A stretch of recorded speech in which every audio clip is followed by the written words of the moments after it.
موسیٰ علیہ السلام کی ساری قوم ہی تھی چند لوگوں کو چھوڑ کر، ایکٹیو مسلمان چند نوجوان تھے. یہ ہے فرق اصل میں.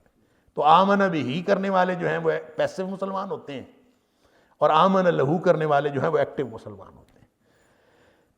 آج کل ہم نے تو ویسے بھی اپنے آپ کو کیموفلیج کر لیا ہے، مذہب ذاتی معاملہ بن گیا ہے، اور پھر اس میں میری مرضی ہو گئی ہے، میرا مذہب میری مرضی شامل. یہ ساری مسئلے کے نعرے اور ودڈرال کے نعرے، ہم اپنے آپ کو ودڈرا کرتے جا رہے ہیں. دین سے دستبرداری کے نعرے کہ جناب وہ کوئی نہیں جی بس ٹھیک ہے، خام خواہ اپنے آپ کو کسی مصیبت میں ڈالنے کی کیا ضرورت ہے. لہذا مذہب اپنا اپنا مسئلہ ہے، کوئی اس پر عمل کرے چاہے نہ کرے. اللہ اکبر.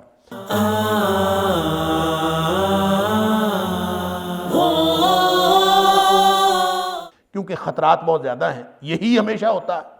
اور اللہ فرماتا ہے وَإِنَّ فِرْعَوْنَ لَعَالٍ فِي الْأَرْضِ وَإِنَّهُ لَمِنَ الْمُسْرِفِينَ. اس کی طاقت کو دیکھو، اس کے مزاج کو دیکھو، اس کی بغاوت کو دیکھو، اس کا حد سے بڑھنا دیکھو. جہاں وہ بچوں کو نہیں چھوڑتا تھا وہ نوجوانوں کو کیسے چھوڑے گا.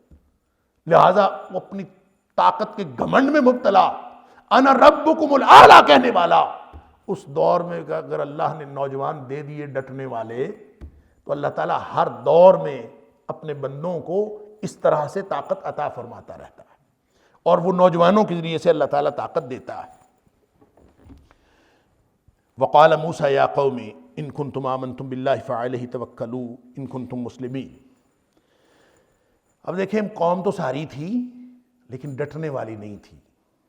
اب موسیٰ علیہ السلام ان کو ترغیب دے رہے ہیں، ابھار رہے ہیں، تحریض کر رہے ہیں، ان کو پختہ کر رہے ہیں، ان کو حوصلہ دے رہے ہیں کہ تم کیوں پیسو زندگی گزار رہے ہو. تم جب مانتے ہو کہ ہم اللہ کے بندے ہیں، جب مانتے ہو کہ میں اللہ کا رسول ہوں، جب تم مانتے ہو کہ ہمیں اللہ کی بندگی کرنی چاہیے، جب تم مانتے ہو کہ فرعون ظالم ہے، تو ظالم کے ظلم کے خلاف اٹھتے کیوں نہیں ہو؟ اس پر اللہ پر بھروسہ کیوں نہیں کرتے؟ یا قومی وقال موسیٰ علیہ السلام نے کہا ان کنتم، یا قوم ہے میری قوم، ان کنتم آمنتم باللہ فعلیہ. اب یہاں جو ہے ان کنتم آمنتم باللہ، وہی جو میں فرق آپ کو بتا رہا تھا آمن بہ کا اور آمن لہو کا. پیچھے تھا آمن لموسیٰ. اب موسیٰ علیہ السلام انہی کو کہہ رہے، اپنی قوم کو کہہ رہے ہیں ان کنتم آمنتم باللہ، اگر تم اللہ پر ایمان رکھتے ہو، اللہ کو دل سے مانا ہوا ہے، فعلیہ توکلوا، تو عملاً بھی اللہ پر بھروسہ کرو. بھروسہ پھر مادی اسباب پہ کیوں ہے تمہارا؟ فعلیہ توکلوا ان کنتم مسلمین، اگر تم واقعی فرما بردار ہو، اگر واقعی تم سر تسلیم خم کرنے والے ہو، اگر تم مسلم ہو، اللہ کے سامنے سبمٹ کرنے والے ہو، تو بھروسہ پھر اللہ پہ کرو نا. اپنی قوم کو جگا رہے ہیں فقالوا علی اللہ توکلنا. اب یہ خطاب کس کے ساتھ ہے؟ پوری قوم سے ہے یا صرف ان نوجوانوں سے ہے؟ وہ نوجوان تو پہلے ہی ڈٹے ہوئے تھے، گویا پوری قوم سے خطاب ہے. نوجوان جو ڈٹے ہوئے ہیں، یہ ویسے تو احتمال اس کا ہے کہ موسیٰ علیہ السلام نے صرف ان نوجوانوں سے خطاب کیا ہو جنہوں نے ایمان کا اظہار کیا، اور موسیٰ علیہ السلام ان سے کہہ رہے ہیں ٹھیک ہے اب اگر ایمان کا اظہار تم نے کر لیا ہے تو اب تمہیں ڈٹنا پڑے گا، اللہ پر بھروسہ کرو. یہ بھی اس کا مفہوم ہو سکتا ہے کہ آپ کا خطاب صرف ان نوجوانوں سے ہو، یہ احتمال ہے مفاہیم کے اندر. لیکن اصل بات یہ ہے کہ آپ نے یا قومک فرمایا اور اس میں ساری قوم شامل ہے، اور ساری قوم کو آپ کہہ رہے ہیں کہ اگر تم اللہ پر ایمان رکھتے ہو ڈٹو بھی تو صحیح نا. پھر ان کی کہنے پر قوم ڈٹ گئی، آہستہ آہستہ لوگوں نے رویہ تبدیل کیا. فقالوا، تو انہوں نے کہا علی اللہ توکلنا، ہم اللہ ہی پر بھروسہ کریں گے. اب ہم نے اللہ پر بھروسہ کر لیا. اب یہ بھی بات جو بار بار قرآن میں آئی ہے، میں بھی بار بار آپ سے یہی عرض کرتا ہوں کہ یہ سیدھا فقرہ یوں ہونا چاہیے تھا کہ توکلنا علی اللہ، ہم نے اللہ پر بھروسہ کر لیا. لیکن فرمایا فقالوا علی اللہ توکلنا، علی اللہ پہلے لا کے یہ بتایا جا رہا ہے کہ اللہ ہی پر بھروسہ کر لیا ہم نے. بعد میں ہوتا تو اس کا معنی ہوتا ہے ہم نے بھروسہ کر لیا اللہ پر. اگر توکلنا علی اللہ ہوتا تو اس کا مطلب ہوتا ہم نے بھروسہ کر لیا اللہ پر، اور اگر ایسا ہوتا اور اگر ایسا ہو فقرے میں تو اس کا معنی یہ ہوگا، اس کے مفہوم کے اندر یہ بات پوشیدہ ہوگی کہ ہم نے اللہ پر بھروسہ کر لیا، ساتھ میں کسی اور پر بھی بھروسے کی موجودگی کا امکان ہے۔ اللہ پر بھروسہ کر لیا، کسی اور پر ہے کہ نہیں اس کا ذکر نہیں ہے، لیکن جب آپ علی اللہ کو پہلے لے آتے ہیں، علی اللہ توکلنا، تو اس کا مطلب ہے دنیا کائنات کی کسی اور چیز پر بھروسہ نہیں ہے سوائے اللہ کے، یہ اس کے اندر مفہوم شامل ہو جاتا ہے۔ اس لیے قرآن میں جہاں کہیں آیا فَعَلَى اللَّهِ فَلْيَتَوَكَّلِ الْمُؤْمِنُونَ، اللہ ہی پر بھروسہ کرنا چاہیے اہل ایمان کو۔ ظاہر ہے جب آپ کے بھروسے کے اندر کوئی ملاوٹ آ گئی نا، بھروسے کے اندر ذرا سا بھی اللہ کے بھروسے کی بجائے چاہے 99% بھروسہ آپ کا اللہ پر ہو، 1% کسی اور چیز پر ہو، بھروسے کے اندر ملاوٹ آ گئی، آپ اللہ کی مدد نہیں لے سکتے۔ اللہ کی مدد تو تب آئے گی، دیکھیں اللہ پر کامل توکل کے لیے مخلوق سے کامل مایوسی ضروری ہے، خالق پر کامل بھروسہ کرنے کے لیے مخلوق سے کامل مایوسی ضروری ہے۔ آپ کے یقین میں یہ بات شامل ہو کہ مخلوق میرا کوئی فائدہ نہیں کر سکتا، آپ کے یہ یقین میں یہ بات شامل ہو کہ یہ ذرہ بھر میرا فائدہ نہیں کر سکتے، اور تب جا کے آپ کا یقین یہ بنے گا کہ میرا سارا فائدہ اللہ کے ہاتھ میں ہے۔ اگر آپ کے کبھی کسی گوشے میں بھی یہ بات رہی نا کہ میرا فائدہ فلاں کر سکتا ہے، میرا فلاں بندہ بھی میرا فائدہ کر سکتا ہے، فلاں بھی کر سکتا ہے، تو جب آپ کے بھروسے کے اندر کوئی مخلوق میں سے کوئی چیز شامل ہے، چاہے وہ پیسہ ہے، کوئی مادی سبب ہے، کچھ ہے، سبب کے اوپر بھروسہ ہے، تو کبھی کامل بھروسہ مسبب الاسباب کے اوپر نہیں ہو سکتا، ناقص بھروسہ ہوگا، ناقص ہو سکتا ہے، جزوی ہو سکتا ہے۔ اور اللہ کو جو مطلوب ہے اپنے مومن بندے سے وہ کامل بھروسہ ہے، کامل ہی سبمیشن چاہتا ہے وہ۔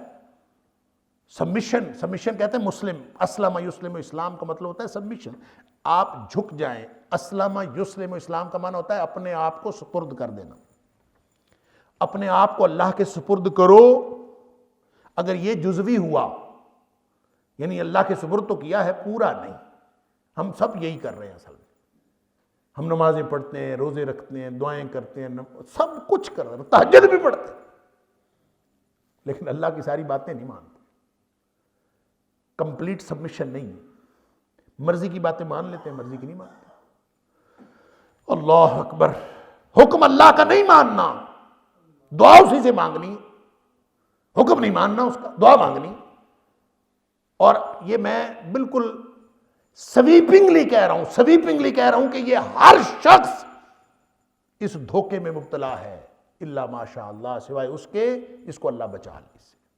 ہر شخص اس دھوکے میں مبتلا ہے، ہر بندے نے کوئی نہ کوئی اپنا گناہ، ہر بندے نے کوئی نہ کوئی نافرمانی کی ایسی بات، ہر بندے نے کوئی نہ کوئی اپنی مرضی کی ایسی بات چھپا کے رکھی ہوئی ہے، وہ اللہ کی نہیں ماننا چاہتا، باقی ساری بات اللہ کی مانتا ہے، باقی باتوں میں وہ نیک ہے، ایک آدھ بات چھپا کے رکھی ہوئی۔ اللہ تعالیٰ معاف فرمائے۔ تو جب ہم اللہ کے مکمل مطیع اور فرمانبردار نہیں ہیں، جزوی ہیں، تو پھر اللہ سے کلی مدد کیسے آ سکتی؟ جب آپ مکمل اللہ کے ہوں گے، کیونکہ اصول یہ ہے من کان للہ کان اللہ لہو، نبی کریم صلی اللہ علیہ وسلم نے فرمایا، جو اللہ کا ہو جاتا ہے اللہ اس کا ہو جاتا ہے۔ اگر آپ اللہ کے جزوی ہیں تو اللہ آپ کا کلی کیوں ہو؟ اگر آپ اللہ تعالیٰ کی جزوی اطاعت کرتے ہیں، اللہ آپ کی کلی مدد کیوں کرے؟ لہذا مسئلہ یہی ہے کہ اگر تم ایمان اللہ پر رکھتے ہو تو پھر بھروسہ بھی کامل اللہ پر رکھو۔ اگر یہ کامل علی اللہ فتوکلوا، فعلیہ توکلوا ان کنتم مسلمین، اگر تم اللہ ہی کے فرما بردار، اس کے مطیع ہو تو پھر اسی پر بھروسہ رکھو۔ تو انہوں نے فوراً مان لیا، انہوں نے کہا جی سمجھ آ گئی۔ اب ظاہر سامنے فوج ہے فرعون کی، سارے وسائل اس کے پاس ہیں، سارے اسباب اس کے پاس ہیں، کوئی سبب ہو تو اس کے اوپر بھروسہ کرے نا، ان کے پاس تو بیچاروں کے پاس کوئی سبب بھی نہیں تھا۔ لہٰذا ایسی مملکت کے اندر، ایسی سلطنت کے اندر رہتے ہوئے جو بالکل ساری کی ساری یعنی ظلم سے بھری ہوئی سلطنت تھی، اور ہر وقت بنی اسرائیل بیچارے مظلومیت کی تصویر بنے ہوئے تھے، اس سلطنت کے اندر رہتے ہوئے، اس ریاست کے اندر رہتے ہوئے، اس حکومت کے اندر رہتے ہوئے یہ کہنا وَعَلَى اللَّهِ تَوَكَّلْنَا عَلَى اللَّهِ تَوَكَّلْنَا کہ ہم اللہ ہی پر بھروسہ کرتے ہیں، یہ واقعتاً اس کامل ایمان کا اظہار تھا جو اللہ کو مطلوب ہے۔ اور جب آپ کے پاس کوئی وسائل، کوئی سبب ہاتھ میں موجود ہو اور اس وقت آپ کہہ رہے ہوں کہ میں اللہ پر بھروسہ کرتا ہوں، جب آپ کا بھروسہ اصل میں اسباب کے اوپر ہو تو وہ اصل میں دھوکہ ہوتا ہے، وہ بھروسہ نہیں ہوتا۔ تو یہ اصل میں فرق ہے دونوں میں، جب آپ جزوی رکھتے ہیں اور جب آپ کلی رکھتے ہیں تو پھر وہ حقیقت کا تعلق اس کے ساتھ نہیں ہوتا اگر وہ جزوی ہو۔ یہی موسیٰ علیہ السلام ان کو سمجھا رہے ہیں، ان کی سمجھ میں آ گئی، فَقَالُوا عَلَى اللَّهِ تَوَكَّلْنَا، اللہ پر ہمارا بھروسہ۔ ساتھ انہوں نے دعا کی رَبَّنَا لَا تَجْعَلْنَا فِتْنَةً لِلْقَوْمِ الظَّالِمِينَ، اللہ ہمیں ظالموں کے لیے فتنہ، ظالموں کی قوم کے لیے فتنہ نہ بنانا۔ فتنہ کا مطلب ہوتا ہے آزمائش۔ رَبَّنَا لَا تَجْعَلْنَا فِتْنَةً لِلْقَوْمِ الظَّالِمِينَ، اللہ ہمیں ظالموں کے لیے فتنہ نہ بنانا۔ ظاہر ہے جب ظالم ظلم کرتا ہے تو مظلوم اس کے لیے فتنہ ہوتا ہے، مظلوم کی وجہ سے وہ آزمایا جا رہا ہوتا ہے۔ تو اصل میں تو دعا یہی ہے کہ اللہ ہمیں ظالموں کے ظلم کا شکار نہ کرنا، لیکن اس کا طریقہ اللہ تعالیٰ نے یہی سکھایا مختلف مقامات پر، ربنا لا تجعلنا فتنة للقوم الظالمین، اللہ ظالموں کی قوم کے لیے ہمیں فتنہ نہ بنا۔ بعض مفسرین نے اس کی اور طرح سے تشریح بھی کی ہے کہ وہ کہتے ہیں کہ فتنے کی کئی قسمیں ہو سکتی ہیں، فتنہ آزمائش کو کہتے ہیں، مصیبت کو کہتے ہیں، تو ہمیں مصیبت نہ بنا ظالموں کے لیے۔ ظاہر ہے اس کا سادہ مفہوم تو یہی ہے کہ ظالم جب ہمارے اوپر ظلم کرے گا تو ہم اس کے لیے آزمائش ہوں گے۔ اصل میں تو یہی دعا ہے کہ اللہ ہمیں ظالموں کے ظلم سے بچا، لیکن بعض مفسرین نے اس میں سے بڑے علمی نکات نکالے۔ مثلاً یہ کہ وہ کہتے ہیں کہ جب بھی کبھی ظالم اور مظلوم کا ٹکراؤ ہوتا ہے آپس میں، ظالم جب کسی بھی مظلوم قوم کے اوپر ظلم کرتا ہے اور حق اور باطل کا ٹکراؤ ہوتا ہے، اور خاص طور پہ اس دور میں جب باطل سر چڑھ کے بول رہا ہو، تو اس دور میں حق اور باطل کے دو گروہ نہیں ہوتے، بلکہ درمیان میں کئی اور گروہ بھی ہوتے ہیں۔ ایک تو حق کا گروہ ہوتا ہے، ایک ظالم اور باطل کا گروہ ہوتا ہے، اور درمیان میں کچھ ایسے گروہ ہوتے ہیں جو در حقیقت ظالم نہیں ہوتے لیکن ظالموں کے ساتھ ہوتے ہیں، دل ان کا تسلیم کر رہا ہوتا ہے کہ حق والے درست ہیں، لیکن وہ صرف طاقت کی وجہ سے وہ ان کے ساتھ ہوتے ہیں۔ یہ بھی ایک گروہ اس کے اندر موجود ہوتا ہے۔ ایک گروہ وہ موجود ہوتا ہے جو اپنے آپ کو حق والوں کا نمائندہ قرار دیتا، لیکن دراصل وہ مصلحتوں کا شکار ہونے والے مسلمان ہوتے ہیں۔ وہ اپنے آپ کو حق کا نمائندہ کہتے تو ہیں، لیکن وہ ساتھ حق کے جو حقیقی نمائندے ہیں ان کو باطل قرار بھی دیتے ہیں، وہ ان کے اوپر تنقید بھی کرتے ہیں کہ دیکھیں یہ غلط، یہ ان کا رویہ غلط ہے، ان کی بات غلط ہے۔ اب یوں یہ جتنے گروہ ہیں یہ سارے کے سارے ظالم کے ظلم کی وجہ سے فتنہ بن گئے ایک دوسرے کے لیے۔ اب یہ سب ایک دوسرے کے لیے فتنہ ہے۔ وہ جو چھوٹا سا گروہ ہے حق کا، اس کے مقابلے میں کتنے گروہ بن گئے؟ 4 گروہ بن گئے۔ اب یہ چاروں گروہ جو ہے وہ آپس میں ایک دوسرے کے لیے آزمائش، وہ ان کے لیے یہ چھوٹا سا گروہ آزمائش بن گیا کہ ظلم ان پر ہو رہا ہے، لیکن اس ظلم کی وجہ سے جو لوگ اپنے آپ کو حق پر سمجھ رہے ہیں ان کے لیے یہ آزمائش بن گیا، یہ گروہ کہ ان کو حق کی سمجھ نہیں آ رہی، باوجود اس بات کے کہ وہ حق کے نمائندہ کہنے کے دعوے دار ہیں، لیکن وہ اصل حقیقت پر نہیں ہیں، اور وہ اس طرح سے ایک علمی مغالطے کا شکار ہیں۔ یہ بھی فتنہ بن گئے ہیں، وہ ظالموں کے ساتھ، لیکن ان کے لیے یہ حق کا گروہ فتنہ ہے۔ جو لوگ ظالموں کے ساتھ ہیں ان کے لیے تو یہ فتنہ ہے ہی کہ جیسے جیسے وہ ان کے اوپر ظلم کریں گے ان کے عذاب کے اندر اضافہ ہوتا چلا جائے۔ اللہ حاضر القیاس، یہ بہت ساری علمی جہات بیان کرنے کی کوشش کی گئی ہے، سادہ مفہوم یہی ہے، ربنا لا تجعلنا فتنة للقوم الظالمین، کہ اللہ ہمیں ظالموں کی قوم کے لیے کوئی فتنہ نہ بنا، یعنی ظالم جب ہمارے اوپر ظلم کرے گا تو ہم ان کے لیے فتنہ ہی تو ہوں گے۔ گویا یہ دعا دراصل یہی ہے کہ اللہ ہمیں ظالموں کے شر سے محفوظ فرما، اس سے بچا لے۔ وَنَجِّنَا بِرَحْمَتِكَ مِنَ الْقَوْمِ الْكَافِرِينَ، اللہ کافروں کی قوم سے اپنی رحمت کے ساتھ ہمیں نجات دے دے۔ بیچارے مصر میں پھنسے ہوئے تھے اور پوری حکومت جو ہے وہ خلاف ہے، اور حکومت بھی کوئی چھوٹی موٹی نہیں، اس وقت کی سپر پاور، اپنے آپ کو انا ربکم الاعلیٰ کہنے والا۔ تو اب یہ بیچارے وہاں دعائیں کر رہے ہیں کہ ڈٹ گئے ہیں۔ اب یہ فرق ہے، ڈٹے بغیر دعائیں کرنے والے تو سارے ہی تھے، ڈٹے بغیر دعائیں کرنے والے پہلے بھی تھے، بلکہ مفسرین نے لکھا ہے کہ جس دن سے موسیٰ علیہ السلام نے نبوت کا اعلان کیا تھا، بنی اسرائیل کی تو ساری قوم اندر سے موسیٰ علیہ السلام کے ساتھ تھی، چند لوگوں کے علاوہ، جنہوں نے مادی مفادات لینے تھے فرعون سے، ان کے علاوہ باقی تو ساری قوم یہ چاہتی تھی کہ یہ جو ہماری قوم کا ہے یہ ہمیں یہاں سے فرعون کی ظلم سے نجات دلائے۔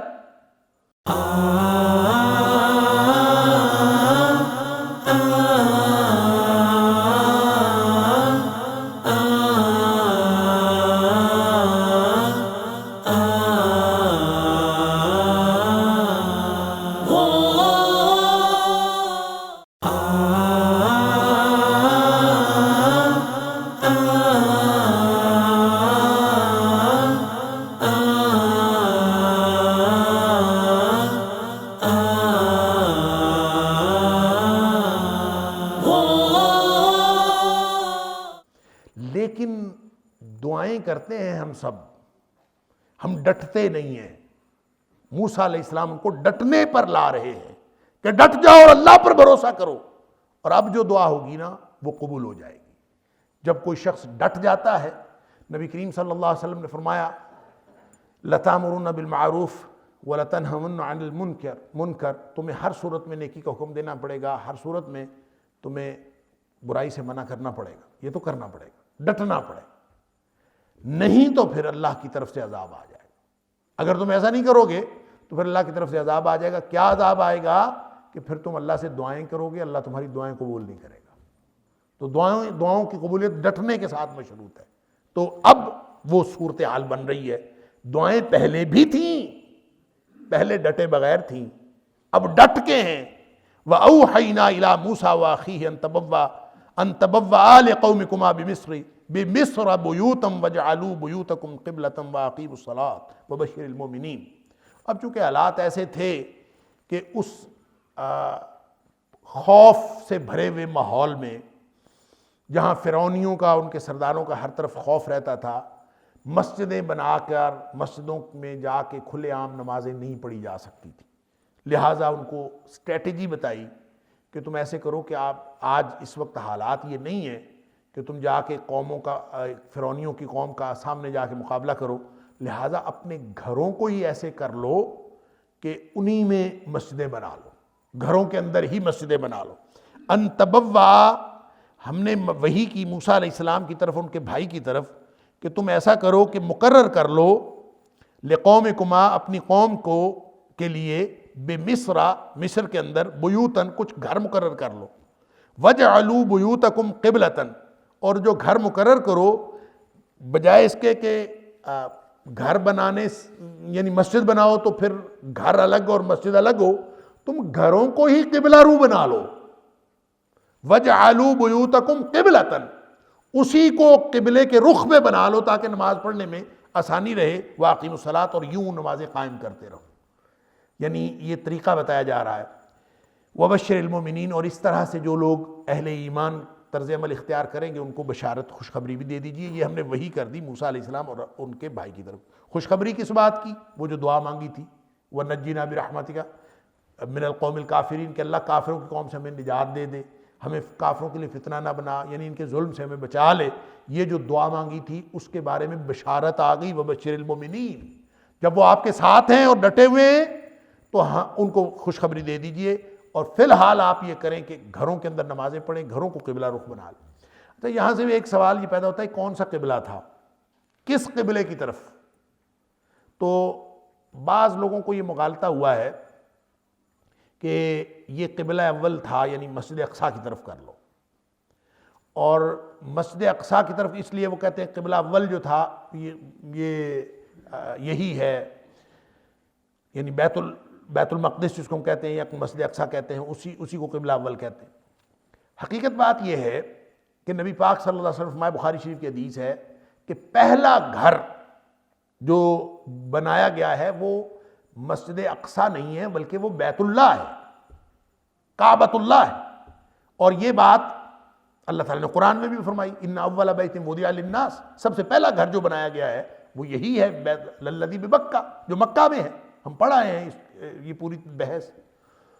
تو حضرت موسیٰ علیہ السلام، اچھا اس حدیث کے اندر یہ ہے کہ کتنا عرصہ پہلے، میں یہ بات اس لیے عرض کر رہا ہوں کہ کچھ لوگوں کو تو یہ غلط فہمی ہوئی کہ اس سے مراد بیت المقدس ہے، اور جو گھر بنائے گئے تھے وہ بیت المقدس کی طرف رخ کر کے بنائے تھے۔ یہ بات بالکل غلط ہے، تاریخی طور پر یہ بات ثابت نہیں ہوتی۔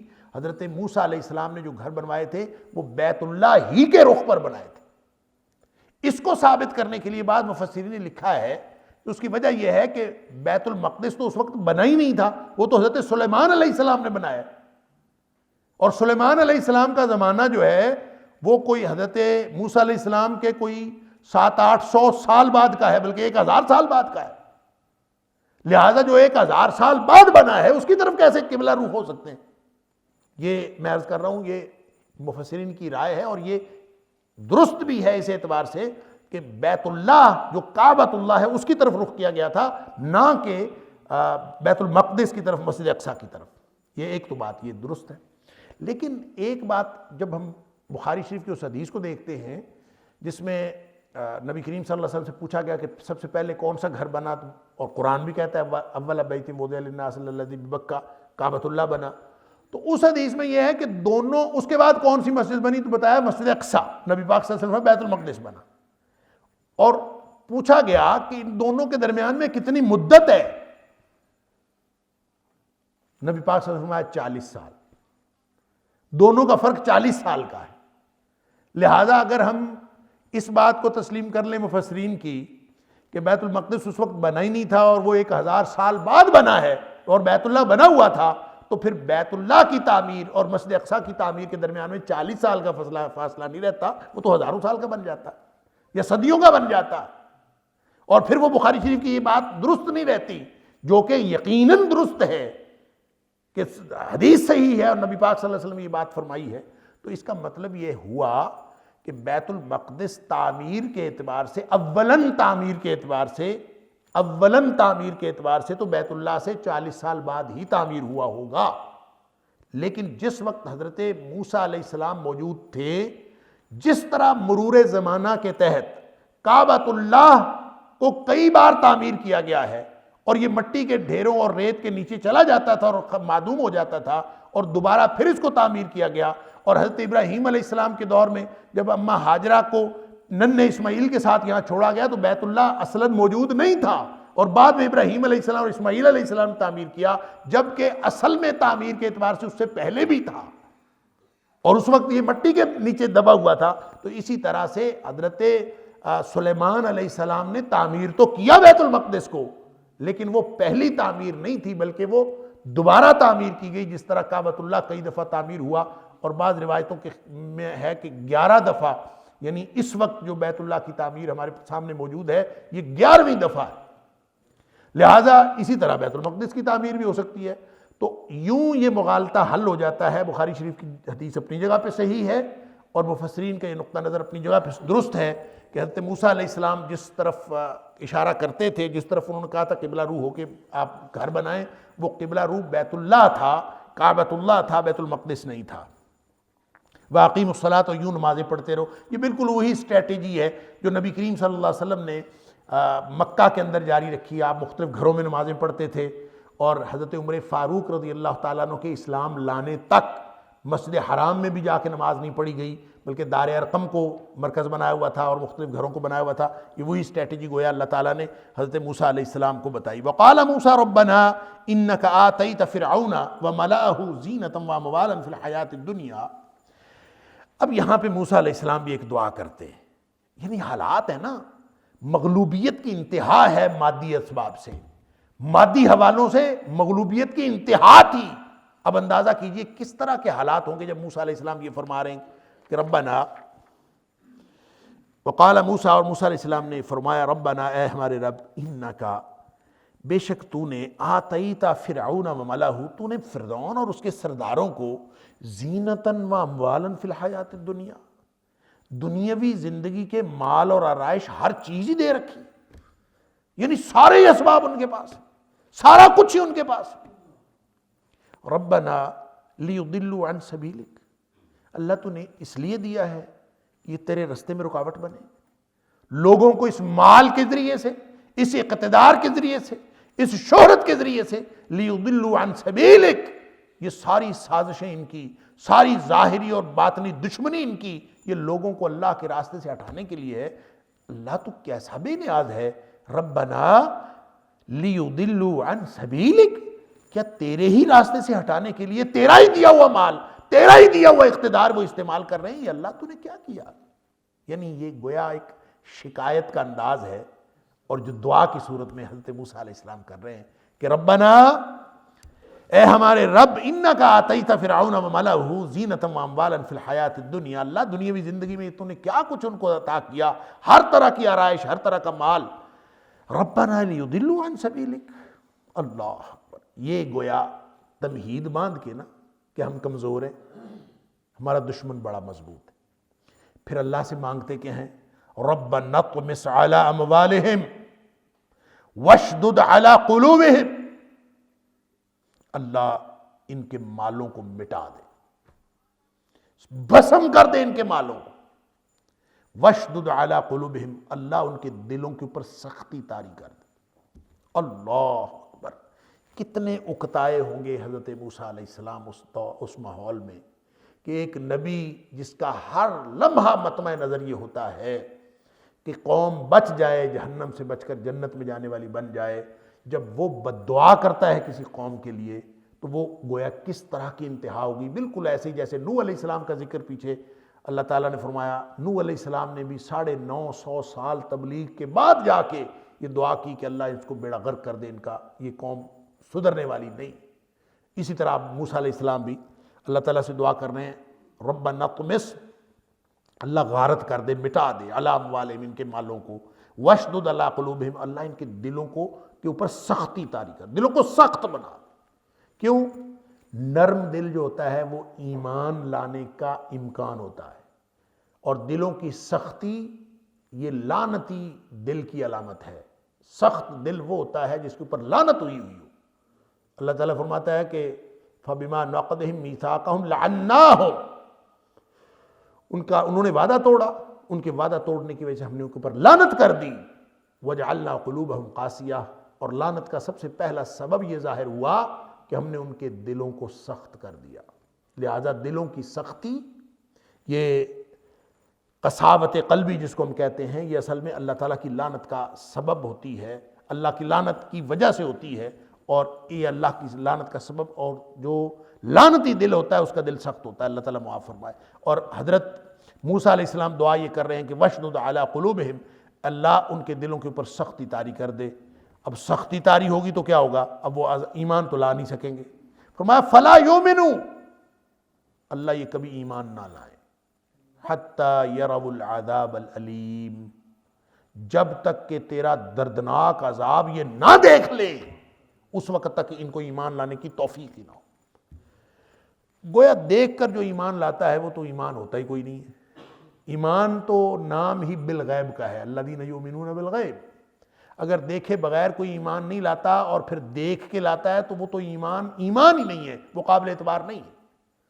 تو حضرت موسیٰ علیہ السلام نے یہ دعا کر دی، اور ظاہر ہے ساتھ ہی تھے حضرت ہارون بھی۔ اللہ فرماتا ہے قال قد اجیبت دعوتکما، اللہ تعالیٰ نے فرمایا کہ اے موسیٰ اور اے فرعون، تمہاری دعا قبول کر لی گئی۔ اللہ اکبر، اب گویا مور لگ گئی کہ فرعونی اب جو رہ گئے ہیں، جو سرکش ہیں، جو ان کے ساتھ ہیں، جو دشمن ہیں، اب یہ دشمنی پر ہی مریں گے، اب یہ کبھی ایمان نہیں لائیں گے، ان کے اوپر مہر لگ گئی۔ اللہ اکبر۔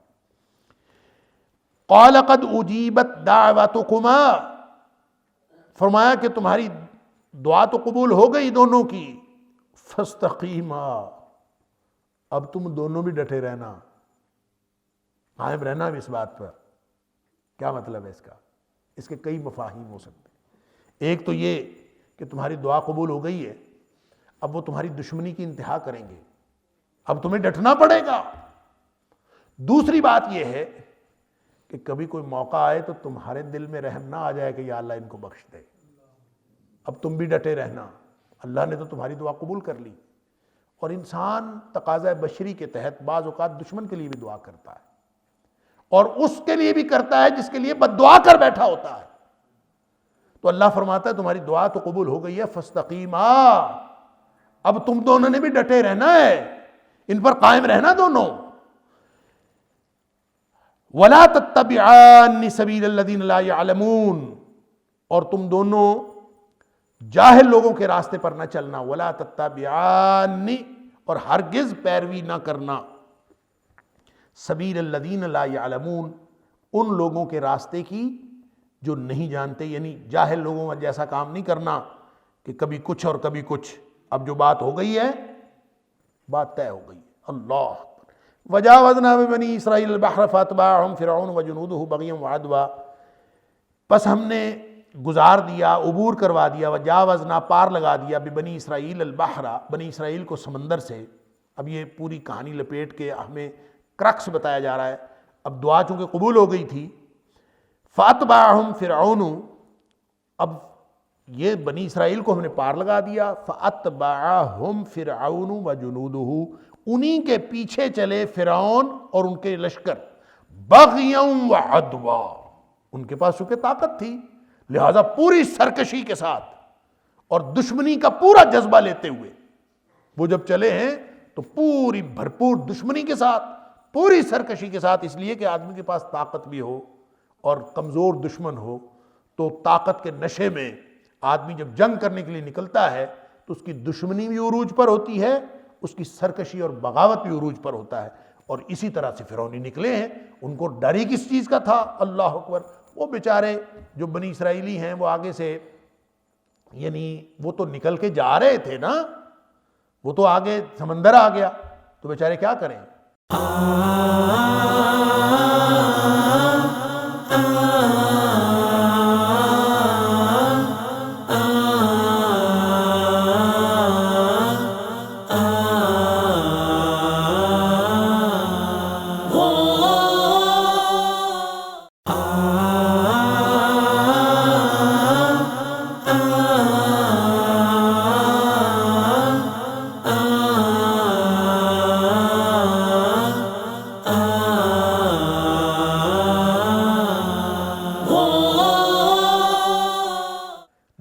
نہ ادھر کو، اصل میں تو حضرت موسیٰ علیہ السلام ان کو لے کے نکلے تھے رات کو، کہ ارادہ تھا کہاں جانا تھا؟ بنی اسرائیل یعنی فلسطین جانا تھا۔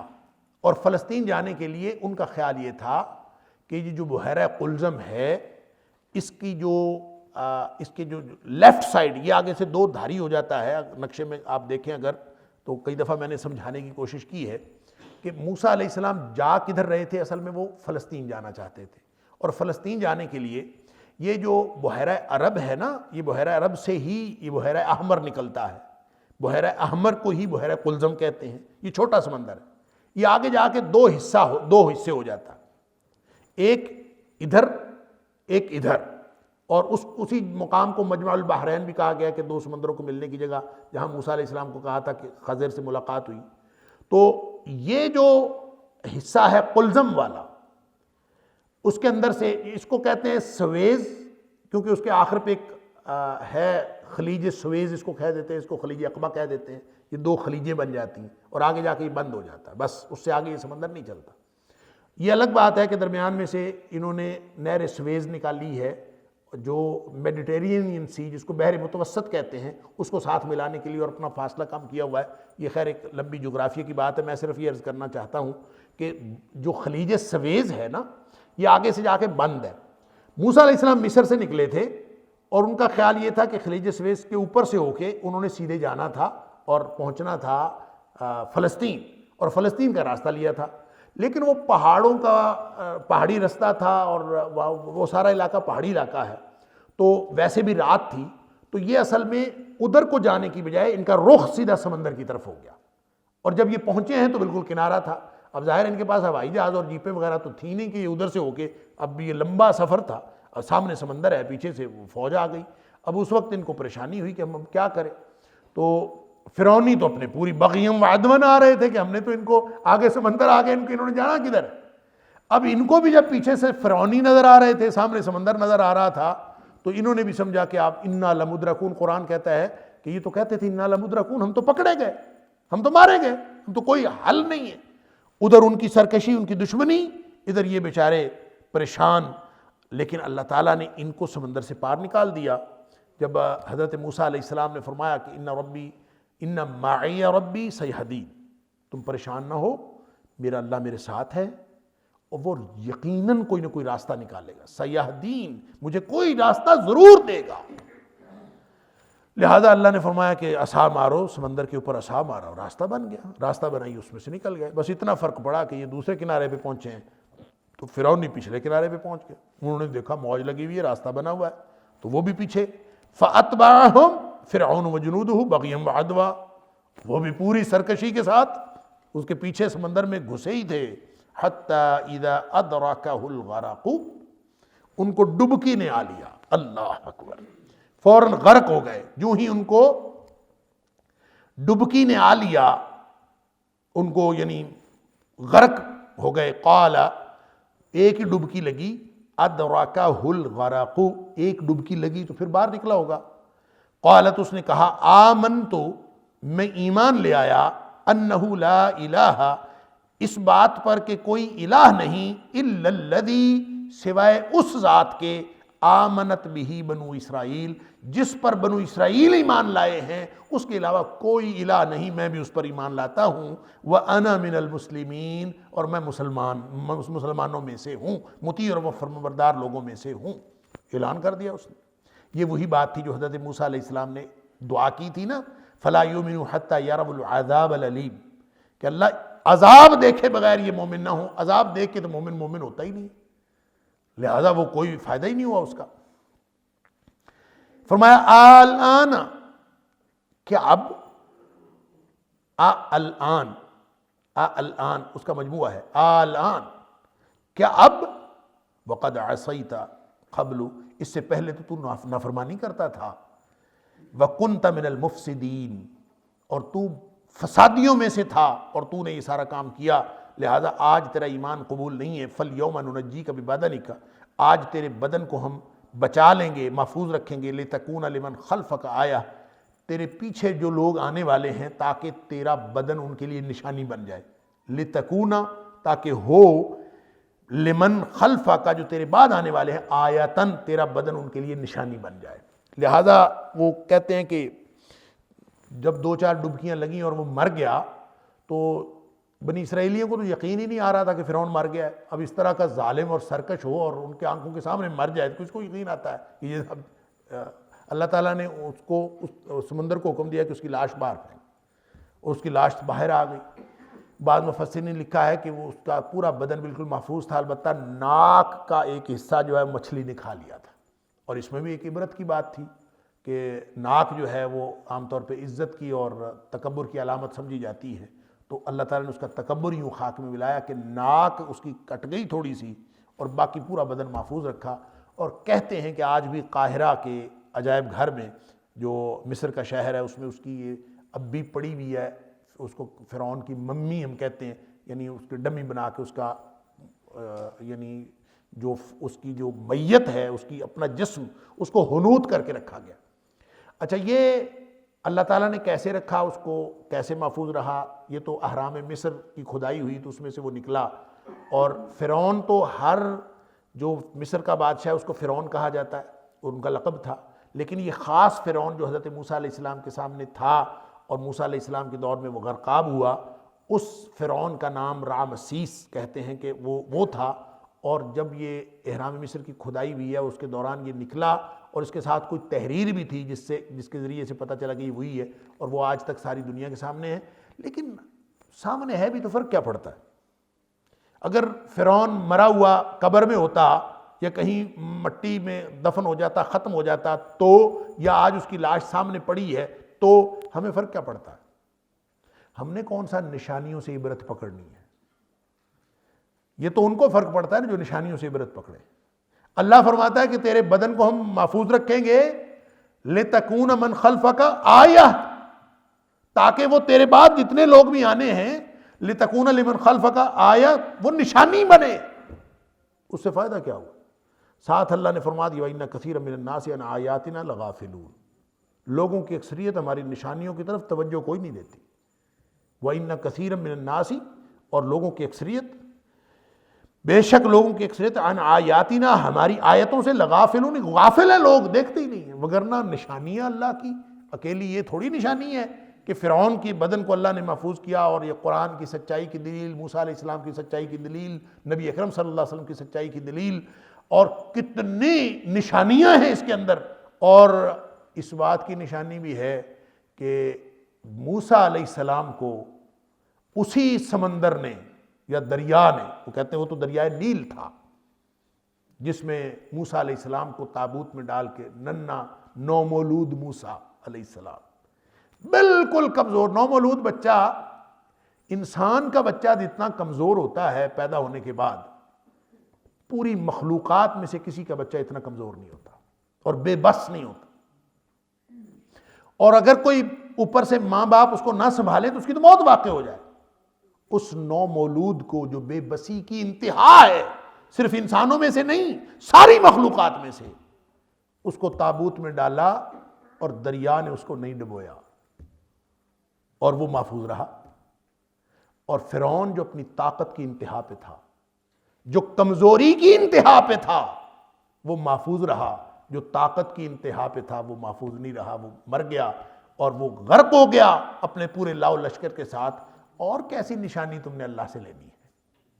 وَإِنَّ كَثِيرًا مِنَ النَّاسِ عَنْ آیَاتِنَا لَغَافِلُونَ، لوگ ہماری نشانیوں کی طرف توجہ ہی نہیں کرتے. اور جیسے یوسف علیہ السلام، سورہ یوسف کے اندر اللہ تعالیٰ نے فرمایا وَكَأَيٍّ مِّنْ آیَةٍ فِي السَّمَاوَاتِ وَالْأَرْضِ، یہ ایک نشانی تھوڑی ہے، زمین و آسمان کی کتنی ہی نشانیاں ہیں. یمرون علیہا، دن رات لوگ اس پر گزرتے ہیں، دن رات نشانیاں دیکھتے ہیں. وَهُمْ عَنْهَا مُعْرِضُونَ، لیکن لوگ توجہ نہیں کرتے، منہ پھیر کے گزر جاتے ہیں، حالانکہ ہماری پوری زندگی کے اندر نشانیاں ہیں. تو اللہ تعالیٰ نے فرمایا کہ بدن تو تیرا ہم بچا لیں گے، تیرا بدن تو رہے گا محفوظ اور ہوگا بھی نشانی. لیکن لوگ جو دوسری نشانیوں کی طرف توجہ نہیں کرتے وہ اس نشانی کی طرف توجہ نہیں کریں گے. وَإِنَّ كَثِيرًا مِنَ النَّاسِ، اور بے شک اکثریت لوگوں کی عن آیاتنا، ہماری آیتوں کے حوالے سے لغافلون، وہ ہیں یہ غفلت کرنے والے. وَلَقَدْ بَوَّأْنَا بَنِي إِسْرَائِيلَ مُبَوَّأَ صِدْقٍ، اور ہم نے ٹھکانہ دیا بنی اسرائیل کو مبوَّأَ صِدْقٍ، بہترین ٹھکانہ. وَرَزَقْنَاهُم مِّنَ الطَّيِّبَاتِ، اور ان کو ہم نے طیبات یعنی پاکیزہ چیزوں کا رزق عطا کیا. فَمَا اخْتَلَفُوا، پھر انہوں نے نہیں اختلاف کیا. حَتَّى جَاءَهُمُ الْعِلْمُ، بنی اسرائیل آپس میں مختلف ہی ہو گئے، آپس میں اختلاف کرنے لگے، جہالت کی بنیاد پر نہیں، علم آ جانے کے بعد. فَمَا اخْتَلَفُوا، نہیں اختلاف کیا. حَتَّى جَاءَهُمُ الْعِلْمُ، یہاں تک کہ ان کے پاس علم بھی آ گیا تھا، اس کے باوجود انہوں نے اختلاف کیا. اِنَّ رَبَّكَ يَقْضِي بَيْنَهُمْ يَوْمَ الْقِيَامَةِ، بے شک تیرا رب فیصلے کرے گا قیامت والے دن ان کے درمیان. فِيمَا كَانُوا فِيهِ يَخْتَلِفُونَ، اس بات کے بارے میں جن معاملات میں وہ اختلاف کرتے رہے تھے. فَإِن كُنْتَ فِي شَكٍّ مِّمَّا أَنزَلْنَا إِلَيْكَ، اب یہ ڈائریکٹ خطاب تو نبی کریم صلی اللہ علیہ وسلم کو کیا جا رہا ہے. فَإِن كُنْتَ فِي شَكٍّ مِّمَّا أَنزَلْنَا إِلَيْكَ، اے حبیب صلی اللہ علیہ وسلم اگر آپ کو کوئی شک ہو اس چیز کے بارے میں جو ہم نے آپ کی طرف نازل کی ہے. اچھا، نبی کریم صلی اللہ علیہ وسلم پر جو نازل ہو رہا تھا اس کے بارے میں نبی کریم صلی اللہ علیہ وسلم کو کیا شک تھا؟ شک تو ان کو تھا جو معاندین نبوت تھے، جو دشمن تھے، ان کو شک تھا. گویا خطاب نبی کریم صلی اللہ علیہ وسلم کو ہے اور اصل میں سمجھایا مشرکین مکہ کو جا رہا ہے. بظاہر خطاب نبی پاک صلی اللہ علیہ وسلم کو ہے اور در حقیقت خطاب ان کو ہے جنہوں نے شرک کیا، جنہوں نے نبی کریم صلی اللہ علیہ وسلم کی وحی پر شک کا اظہار کیا اور قرآن پر شک کا اظہار کیا. فَإِن كُنْتَ فِي شَكٍّ مِّمَّا أَنزَلْنَا إِلَيْكَ، خطاب نبی کریم صلی اللہ علیہ وسلم سے ہے بظاہر، اور یہ دراصل ہر اس شخص سے خطاب ہے جو مشرکین مکہ میں سے بھی تھا یا قیامت تک جس بھی قوم میں ہو جو بھی قرآن کے اندر کسی بھی طرح کا شک کا اظہار کرتا ہے اس کو خطاب کہ اگر تمہیں کوئی شک ہے فَاسْأَلِ الَّذِينَ يَقْرَؤُونَ الْكِتَابَ مِن قَبْلِكَ، ایک تو اپنا شک اس طرح دور کر لو، فَاسْأَلِ الَّذِينَ، ان لوگوں سے پوچھ لو جا کے، يَقْرَؤُونَ الْكِتَابَ مِن قَبْلِكَ، جو اس سے پہلے کتاب پڑھتے تھے، یعنی تورات والے اور انجیل والے، ان سے پوچھو کیا تورات اور انجیل میں نبی کریم صلی اللہ علیہ وسلم کی نشانیاں نہیں لکھی ہوئی؟ کیا قرآن کی سچا ہونے کی دلیل آپ کو تورات اور انجیل میں نہیں مل جاتی؟ ایک تو ان سے پوچھ لو، لَقَدْ جَاءَكَ الْحَقُّ مِن رَبِّكَ، اور دوسری بات یہ ہے کہ یہ جو آیا ہے نا یہ حق ہے، اور یہ بات میں پہلے بھی کئی دفعہ دہرا چکا ہوں کہ جو حق ہوتا ہے نا اس کے اپنے ثبوت کے لیے کسی خارجی دلیل کی ضرورت نہیں ہوتی۔ لَقَدْ جَاءَكَ الْحَقُّ، یقیناً جو آ گیا ہے تمہارے پاس یہ حق ہے، مِن رَبِّكَ، یہ تیرے رب کی طرف سے آیا ہے اور یہ حق ہے، فَلَا تَكُونَنَّ مِنَ الْمُمْتَرِينَ۔ اللہ اکبر۔ یہ بھی قرآن کے اکثر مقامات پہ آیا ہے کہ پھر جو حق ہوتا ہے نا اس کے بارے میں شک کا اظہار کرنا، فَلَا تَكُونَنَّ، پس نہ ہو جاؤ، مِنَ الْمُمْتَرِينَ، شک کرنے والوں میں سے۔ شک کا جواب، شک کی تسلی، تشفی، یہ بعد کی بات ہے۔ حق کے بارے میں جب حق آ جائے اس کے بارے میں شک کا اظہار کرنا، یہ بھی سوال کرنا، صرف شک پر مبنی سوال کرنا، یہ بھی نبی کریم صلی اللہ علیہ وسلم کو خطاب فرمایا جا رہا ہے کہ کوئی بھی شخص قیامت تک آنے والا وہ قرآن کے بارے میں، اللہ کی نازل کردہ وحی کے بارے میں شک پر مبنی سوال بھی نہ کرے، اس کو منع کیا جا رہا ہے۔ فَلَا تَكُونَنَّ مِنَ الْمُمْتَرِينَ، لہذا جب حق آ جاتا ہے تو اس کو صرف تسلی کے لیے بھی شک کرنا اور شک پر مبنی کوئی سوال کرنا یہ درست نہیں ہے۔ وَلَا تَكُونَنَّ مِنَ الَّذِينَ كَذَّبُوا، اور نہ ہی ان لوگوں کی طرف ہو جاؤ جن لوگوں نے جھٹلایا بِآیاتِ اللہ، اللہ کی آیتوں کو، فَتَكُونَ مِنَ الْخَاسِرِينَ، اور اگر تم ایسا کرو گے تو پھر تم خسارہ پانے والوں میں سے ہو جاؤ گے۔ اللہ تعالیٰ مجھے اور آپ کو قرآن سمجھنے اور عمل کرنے کی توفیق عطا فرمائے۔ وقت ہو گیا، وآخر دعوانا ان الحمدللہ رب العالمین۔